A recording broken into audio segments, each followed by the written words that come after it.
So we're at a time of great impasse. So I'm starting, when the slide comes up here, there you go. This is the Glienicke Bridge. This is one of the sites of the great impasses of the 20th century. This is where the prisoner exchanges took place during the Cold War. So at the far end of the bridge was Potsdam, East Germany, and the Berlin Wall. What I'm going to talk about is the great impasse of the 21st century. So in the words of John Beddington, can 9 billion people be fed? Can we cope with the demands in the future on water? Can we provide enough energy? Can we do all that while mitigating and adapting to climate change? And can we do it all by 2030, when most of you guys, and hopefully me too, will still be alive? So by 2030, we'll have 9 billion in population. Many more will have moved to the cities. We'll need 50% more food, 30% more water, 50% more energy. We're doing against the background of climate change and ocean acidification, driven by fossil fuel, accelerated by fossil fuel CO2, that's going to impact food production, water supply, and land use. Migration in the millions, tens, maybe hundreds of millions will be driven by these changes. And we live the big impasse at a time of institutional dysfunction, a rise of radical ideologies, what Paul Ehrlich calls an endarkenment, the rise of superstitions, faith-based decision-making processes. We live at a time of cheap and easily available weapons of mass destruction, and all of us face the challenges of energy, water, and food security. We could overcome these difficulties, but we seem to lack the will. So why? We seem to be blindness to the risks of and urgency needed to resolve current problems, seemingly high upfront costs to generate long-term benefits for people we've not yet met, future generations, and for many it seems easier to rely on blind faith until a crisis forces us to act. The result, our societies are unprepared for calamity and instead focus on immediate rights and prosperity. Leadership is short-sighted and acts locally to gain popularity in re-election, and democracy is local, not global. And a good read at the bottom for you guys later on. So our social technologies are in crisis. We have institutional dysfunction.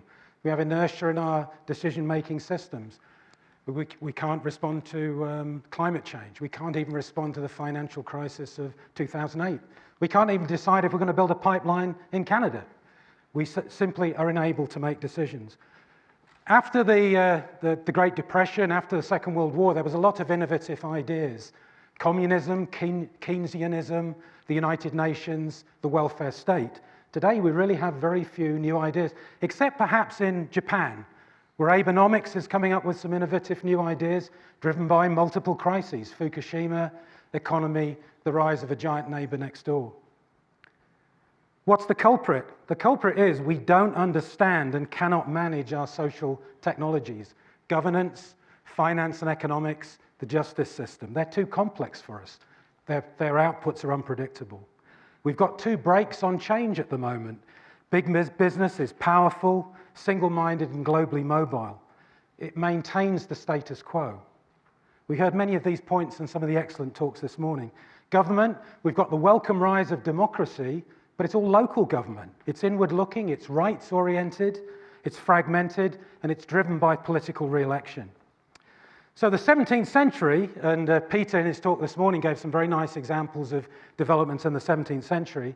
The 17th century saw the end of alchemy and the rise of science.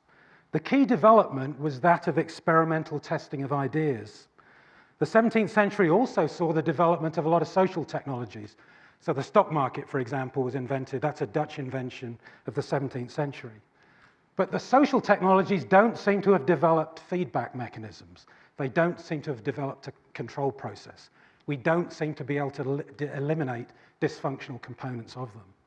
So the social technologies are still in the 17th century in the age of alchemy. So we need a functional international governance and economic system, but how are we going to go there? We need some kind of feedback system in these social technologies. So I'm going to describe one area of human activity that does have a feedback system, and that's the scientific approach, which came out of the 17th century. And scientists, they observe, they hypothesize, and they experiment. They formulate theories which are explanations of an aspect of the natural world based on knowledge that's been confirmed repeatedly through experimental observation. They continue to test theories, abandoning those that fail experimental test. So nullius in verba, that's the Latin motto of the Royal Society. It means don't take anyone's word for it. Go do a test. So science produces discovery and understanding, produces technologies, which in turn let us do bigger and better science. So that's Isaac Newton's telescope there on the left, which I photographed with my cell phone in London. And it's being transported to you through software. I'm being filmed through devices that have motors, semiconductors, using the physics and chemistry of several centuries of development. Our technologies build upon one another. We eliminate the bits that don't work. So hard technologies, science and engineering, evolve and build on earlier technologies, eliminating failures and inefficiencies. Social technologies, such as the financial system, tend to retain and accumulate inefficiencies and even failures. There's no functional feedback. The status quo is dominated. Junk bonds, subprime mortgages, these experiments are carried out. The system clearly needs change, but we don't make those changes. So let's look at some technologies for low carbon energy supply. We want to decarbonize the energy supply. We're looking at the end of the fossil fuel era. We've got to satisfy both the technical aspects of climate change, drastically and quickly reducing CO2, with the practical realities of the societies that we live in. So in the short term, we've got to clean up our act. We've got several practical technologies for doing that. Carbon capture and sequestration, switching to gas, being more efficient. In the medium term, I'm going to talk about two technologies that could be a game change. Carbon capture of CO2 and what we call carbon neutral fuels and the biology revolution. And then longer term, we have to wean ourselves off fossil fuel carbon completely. Zero carbon emission options, and there's a whole variety of those. How are we going to drive this?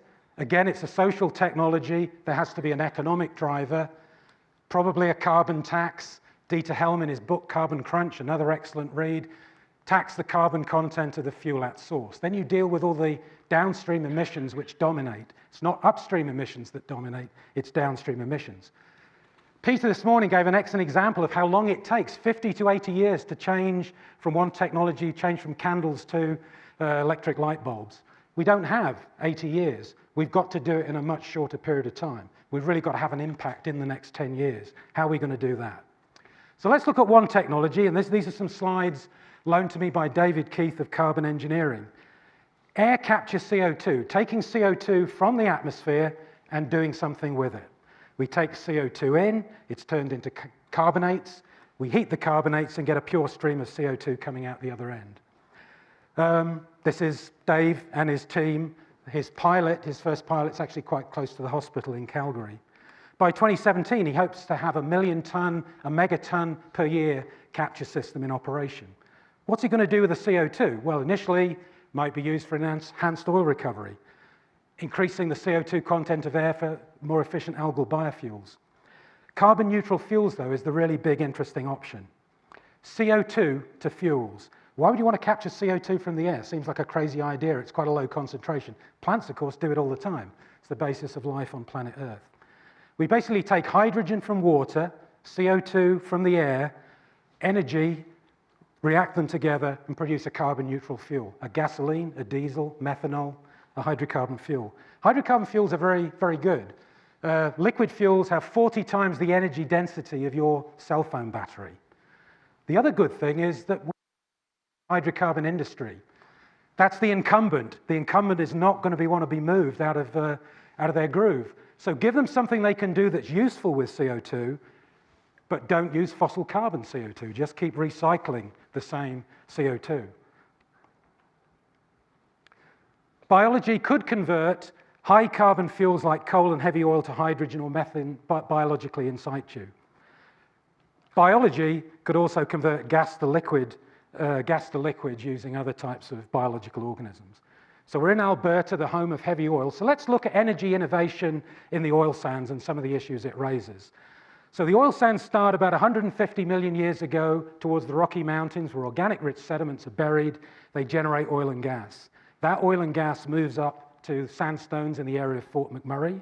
And in those reservoirs, at the bottom of the reservoirs, we have microorganisms living. They eat some of the hydrocarbons, those are the red dots decreasing. They chew away the oil at the bottom. They increase the viscosity of the oil. They make it harder for it to flow. The oil comes in with a viscosity of about 1 unit, like water. Today, the viscosities are around 1 million units. It has the viscosity of cold peanut butter. It doesn't flow naturally. So a very clever engineer called Roger Butler in 1982 invented steam-assisted gravity drainage, SAGD. So what we do with SAGD, we inject steam, it melts bitumen, the bitumen flows down to the green well and is produced. So in a nice clean sand reservoir, the steam bubble goes up, melts the bitumen, it flows down to the green well at the bottom. But most of the reservoirs in Alberta are not ideal. Some of them have barriers in.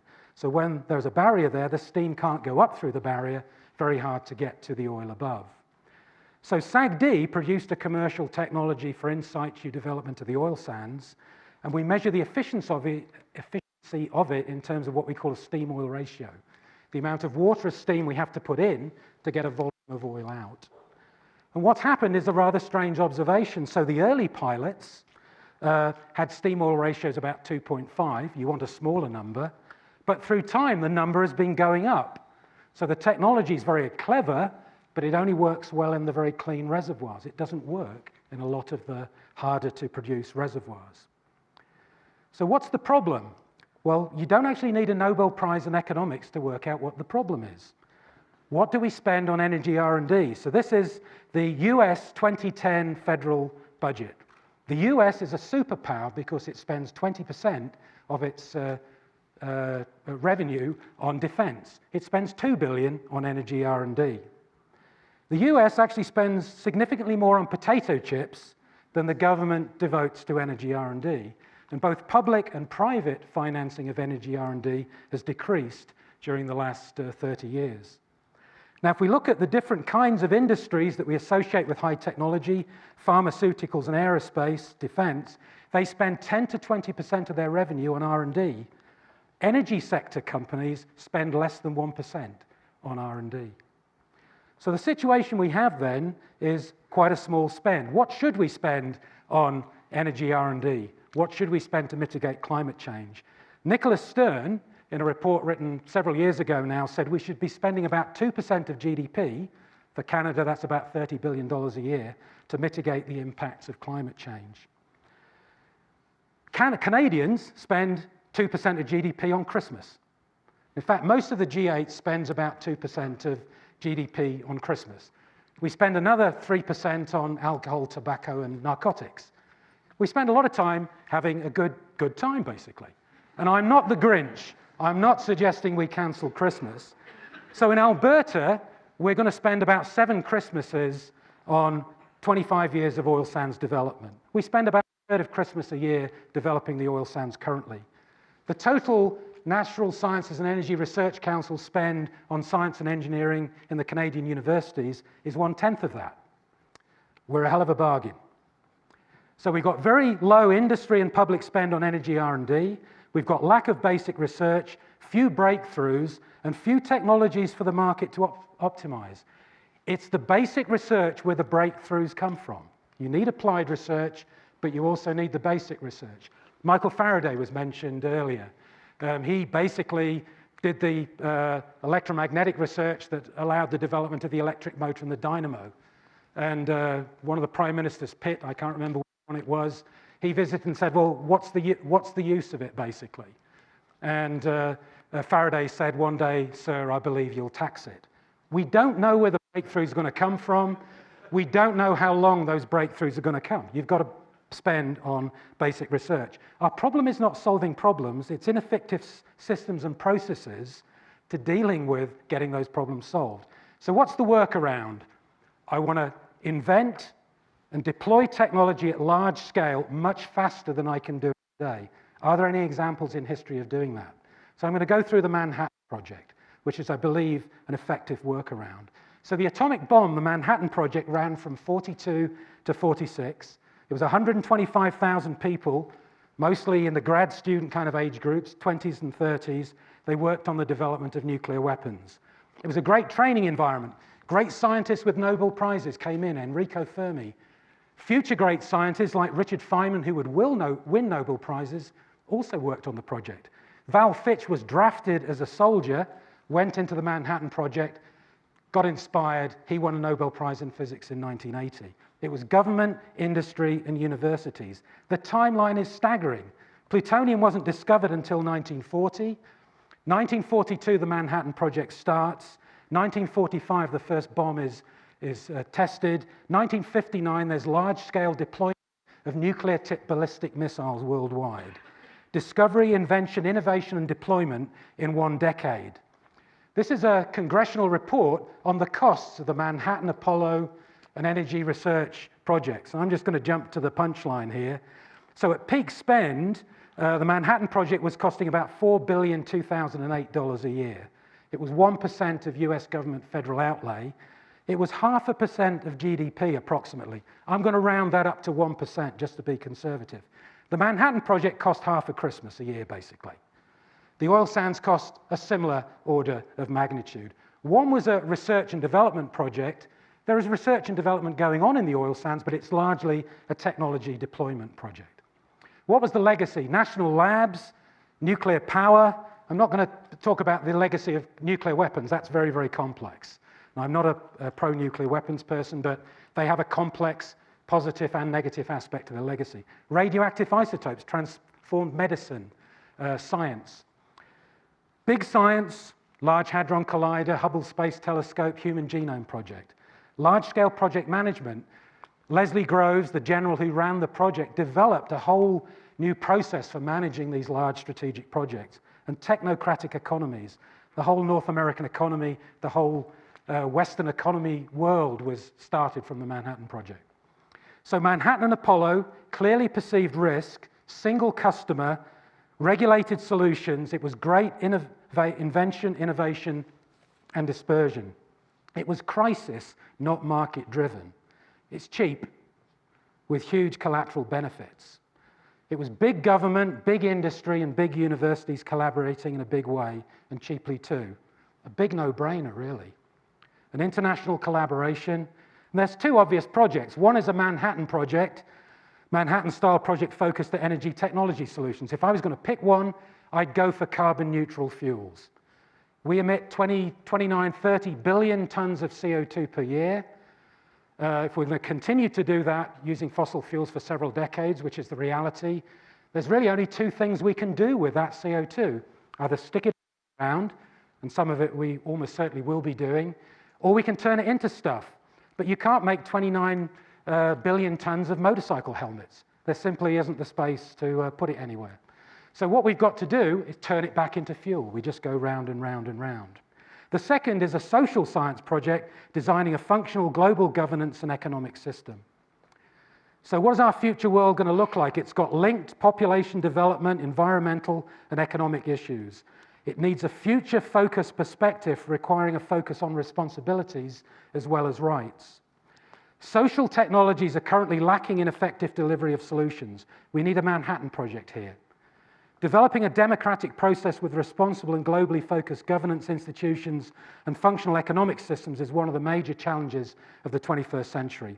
Politics today and political correctness seem unlikely to get us there quickly, if at all. More creative routes are needed. So long as an excess of competition between nations continues, the future of humanity is in doubt. Changes to the current socioeconomic model and institutions are needed to allow both people and the planet to flourish by collaboration as well as competition during this and subsequent centuries. And you can Google The People and the Planet, which is an excellent report from the Royal Society that talks about a lot of the things I've been talking about. We need globally relevant institutions and solutions-focused business models. We need better measures of key market variables, like replacing GDP with comprehensive capital. We need effective governance and policing, strong regulation and active policing of good global behavior. We're all members of the mitochondrial DNA L3 haplogroup. We evolved from about 1,000 people who crossed the Red Sea about 70,000 years ago from leaving environmental change. We are descended from a very small number of survivors, very ruthless, self-focused, creative, wonderful people that we are, We've got a difficult side to us. We're a very awkward bunch to deal with. If you want to meet the L3 haplogroup, just shake the hand of your neighbor. They're an interesting bunch. We can start by collaborating locally and nationally. There are many remaining technical issues, but there are plenty of options, and a focused government, business, and university R&D program could deploy solutions much faster than markets can. We need to start this design process today. We can't wait for evolution to do it. So I started at the site of the great impasse, the Glienicke Bridge. That was resolved. You can now walk to Potsdam and enjoy the gardens in Frederick the Great's palaces on the other side of the bridge. So I'm going to finish with the words of a great leader of the past that are still very relevant today, Abraham Lincoln. The dogmas of the quiet past are inadequate to the stormy present. The occasion is piled high with difficulty, and we must rise with the occasion. As our case is new, so we must think anew and act anew. Thank you very much.